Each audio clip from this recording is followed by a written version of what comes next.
시청자 여러분 안녕하십니까? VOA 뉴스투데이 시작합니다. 미국 연방의회 의원들이 지난주 열린 미한 정상회담에 대해 두 나라 동맹의 중요성을 재확인했다며 대체로 긍정적인 평가를 내렸습니다. 하지만 공동성명에 담긴 한반도 비핵화라는 표현에 대해서는 우려의 목소리도 나왔습니다. 첫 소식 이조은 기자가 보도합니다. 마이클 맥카울 하원 외교위 공화당 간사는 25일 미한 정상회담 결과와 관련해 VOA에 보낸 이메일에서 두 지도자가 동맹의 중요성을 재확인했다며 긍정적으로 평가했습니다. 미한 동맹은 인도태평양 지역의 평화와 안정의 핵심 축으로 정상회담의 이런 기조를 유지하고 있으며 바이든 대통령이 성김 국무부 동아태차관보 대행을 대북 특별대표로 임명한 것도 고무적이란 겁니다. 맥카울 의원은 그러면서 성김 국무부 동아태 차관보 대행은 북한 김씨 정권과의 협상에 있어 세계에서 가장 경험 많은 외교관 중 한 명이라고 강조했습니다. 하지만 바이든 행정부가 공동성명에서 북한 정권의 논점인 한반도의 비핵화라는 표현을 사용한 데 대해선 우려를 나타냈습니다. 이는 동맹인 한국에 대한 미국의 방위 공약에 불확실성을 던진다는 겁니다. 상원 외교위 동아태 소위원장을 맡고 있는 에드워드 마키 의원도 성김 대북특별대표 임명에 주목했습니다. 마키 의원은 24일 미한 정상회담과 관련해 트위터에 올린 글에서 성공적인 미한 정상회담과 성김 대북특별대표 임명 발표는 양국 협력의 힘을 보여준다고 말했습니다.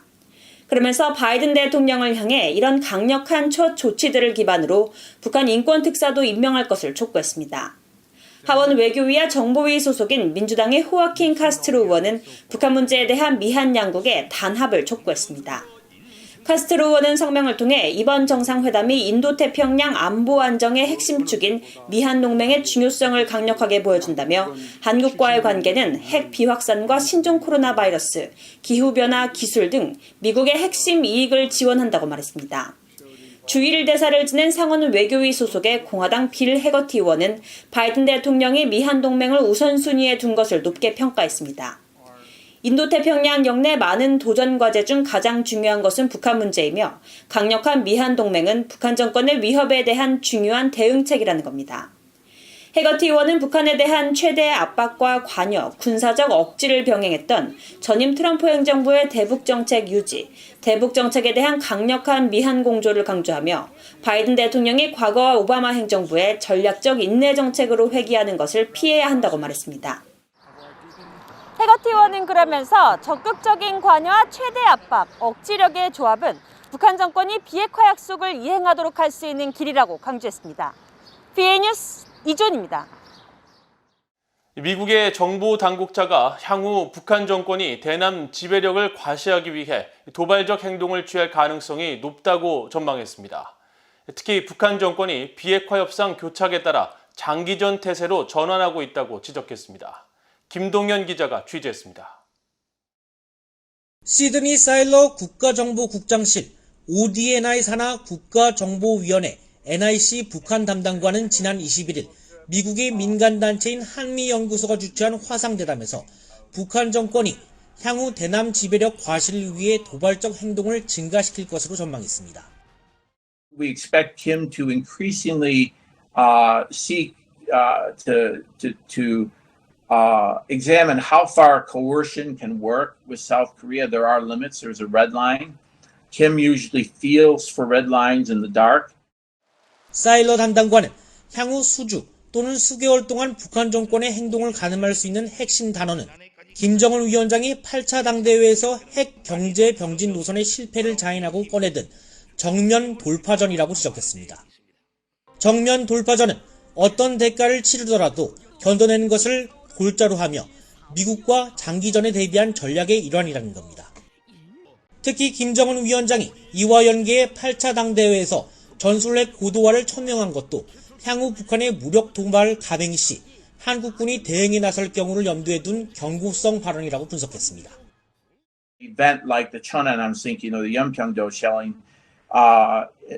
lethal kinetic initiation of hostilities by North Korea, in which any South Korean response has to take into calculation the capabilities that North Korea has shown.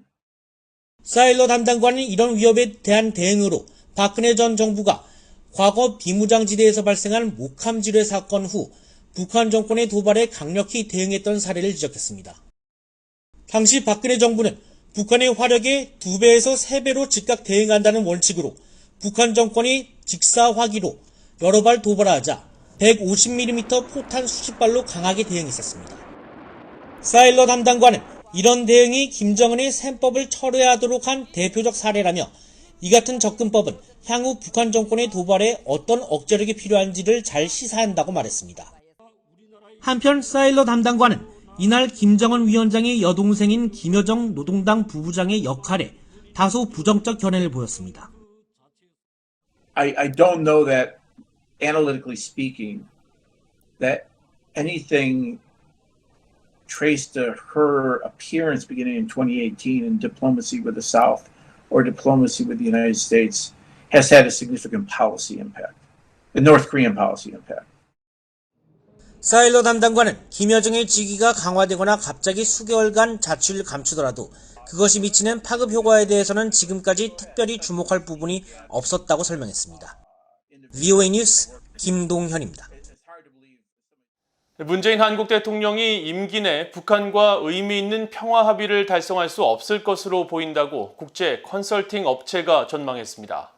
국제 신용평가사 피치의 모회사인 피치그룹 산하 국제 컨설팅 업체 피치솔루션스는 24일 발표한 보고서에서 문 대통령이 미국 정상회담을 주선하려고 하더라도 지금까지 북한 정부가 미국의 새 행정부에 대해 보여준 인식은 미온적이라며 현재 외교적 관여를 통해서 달성할 수 있는 것은 북한 핵 프로그램의 동결 외에는 없을 것으로 내다봤습니다. 피치솔루션스는 이어 트럼프 행정부의 대북 정책은 정상 간의 관여를 포함한 반면 바이든 행정부는 이와 달리 이전에 더 신중한 관여로 돌아간 것처럼 보인다면서 바이든 행정부가 북한과의 갈등을 고조시키지는 않겠지만 미국 정상회담 가능성은 여전히 요원하다고 분석했습니다. 또 단기적으로 한반도의 긴장은 억제된 채로 유지되겠지만 2022년 한국 대선을 앞두고 보수 야당이 문 대통령의 대북 유화적 접근법에 대해 비판하고 강경한 입장을 취하면서 위험은 더 고조될 것이라고 이 기관은 전망했습니다. 미국과 한국 정부는 북한 인권 문제를 대북 정책의 최우선 과제로 삼아야 하며 특히 표현의 자유를 위축시키는 한국 정부의 대북 전단 살포 금지법 재검토 등 해결에 의지를 보여야 한다고 국제인권단체가 지적했습니다. 미국 인권재단 HRF는 24일 발표한 성명을 통해 지난 21일 열린 미한 정상회담을 평가하면서 미한 양국 정부는 북한 비핵화 문제와 더불어 북한 주민과 탈북민들의 기본권인 인권을 정책의 최우선 순위에 두고 집중할 기회를 찾아야 한다고 밝혔습니다. 아울러 최근 한국 정부의 대북 전단 살포 금지법 시행이 북한 인권 증진에 차질을 주고 있다면서 바이든 행정부가 문재인 정부와의 관여를 통해 이 문제 해결에 관심을 기울여야 한다고 촉구했습니다. 미국 인권재단은 국제법상 북한 주민들은 자유롭게 정보를 접할 수 있는 권리가 있고 한국 국민들은 북한이나 다른 나라에 정보를 자유롭게 보낼 수 있는 권리를 갖고 있다면서 두 권리 모두 세계의 인권선언과 유엔의 시민적, 정치적 권리를 위한 국제협약에 포함되어 있음을 강조했습니다. 북한과 캄보디아의 공식 교역이 사실상 거의 중단된 것으로 알려졌습니다. 한국 정부 산하 무역투자진흥기관인 코트라의 프놈펜 무역관은 최근 보고서에서 캄보디아의 대북 교역량이 2017년부터 기록상 급격하게 줄기 시작해 2019년 3월 이후에는 자료가 없고 공개된 북한 관련 활동도 없는 상황이라고 밝혔습니다. 그러면서 캄보디아 상무부와 외교부에 대북 교역 자료 공개가 중단된 이유를 물었지만 확인해주지 않고 있다며 캄보디아가 유엔의 대북 제재를 준수하고 있음을 국제사회에 보여주려는 의도로 추정된다고 밝혔습니다. 코트라는 북한과 캄보디아의 교역량이 2016년에 200만 달러 이상이었지만 2019년에는 10분의 1로 줄었다며 국제무역센터 ITC 자료를 별도로 분석한 결과 2019년과 2020년에도 각각 10만 달러를 조금 넘을 정도로 교역량이 매우 미미한 수준이었다고 지적했습니다. 이상으로 VOA 뉴스투데이를 모두 마칩니다. 시청해주신 여러분 고맙습니다.